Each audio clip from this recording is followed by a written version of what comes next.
الحمد لله والصلاة والسلام على رسول الله صلى الله عليه وسلم وعلى آله وصحبه ومن والاه وبعد.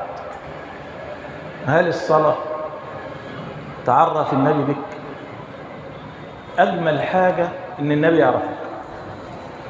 لو النبي عرفك دي أكبر نعمة ربنا اداها لك. ليه؟ لو النبي عرفك هيتشفع لك، ولو تشفع لك هيدخلك الجنة. طب الكلام ده جه منين؟ في راجل مع النبي عليه الصلاة والسلام بيسأله، بيقول له ايه؟ يا رسول الله، كيف تعرف أمتك من نوح إلى يوم القيامة؟ بيسأل النبي عليه الصلاة والسلام، بيقول له يا رسول الله، انت هتعرف الأمة بتاعتك من أول مين؟ من أول نوح. طب مين اللي كان قبل سيدنا نوح؟ سيدنا آدم وسيدنا شيس وسيدنا إدريس. بس هو قال نوح ليه؟ زي ما قال أهل العلم، قال نوح لأن سيدنا نوح أشهر الأنبياء أول الرسل.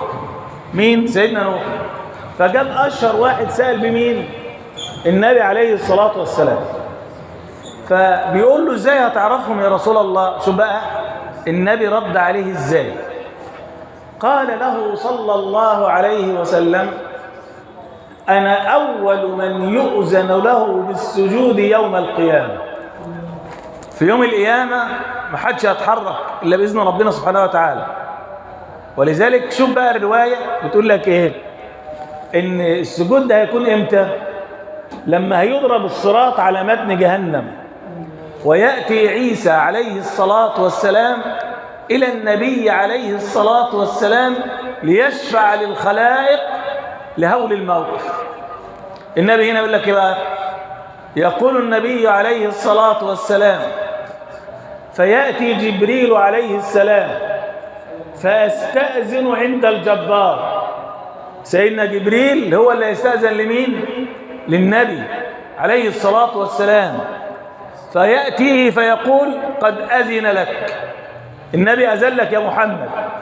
قال: فأذهب إلى الجبار في دار كرامته فأرى ربي سبحانه وتعالى فأخر ساجدا قدر جمعة.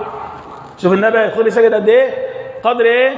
جمعة. ويلهمني الله عز وجل من المحامد والثناء ما لا أقدر عليه الآن، فيقال لي: يا محمد، ارفع رأسك وسل تعطى وقل تسمع واشفع تشفع.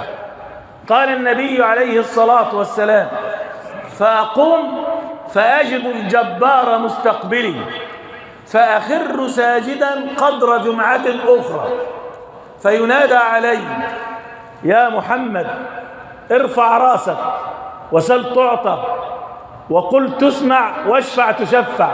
قال: فأقوم فأجد الجبار فأهم بالسجود فإذا جبريل عليه السلام يأخذ بضبعي. يعني إيه؟ سيدنا جبريل يأخذ بكتافة النبي عليه الصلاة والسلام عشان النبي ما يسجدش المرة الإيه؟ الثالثة. أول واحد هيؤذن له بالسجود مين؟ هو النبي. شو بقى النبي لما يقوم السجود يقول إيه؟ أمتي يا رب، أمتي يا رب. أول حاجة يطلبها من ربنا في يوم القيامة الأمة بتاعته، النبي عليه الصلاة والسلام. فيقال له: يا محمد، ادخل الجنة من أمتك من لا حساب عليه من الباب الأيمن من أبواب الجنة، وهم شركاء الناس فيما سوى ذلك. يبقى أمة النبي ربنا اختصها بالباب الإيه؟ بالباب الأيمن. دول اللي ما لهمش عليهم حساب ولا عذاب، دول يخشوا كده من غير حساب ومن غير أي حاجة. وبعد كده الأبواب السبعة أمة النبي هتشارك الناس إيه فيهم. طب وبعد كده إيه اللي هيحصل؟ هذا ما نقول في اللقاء القادم إن شاء الله. وصلى اللهم على نبينا محمد وعلى آله وصحبه وسلم. ربنا يتجلى عليك عم الشيخ.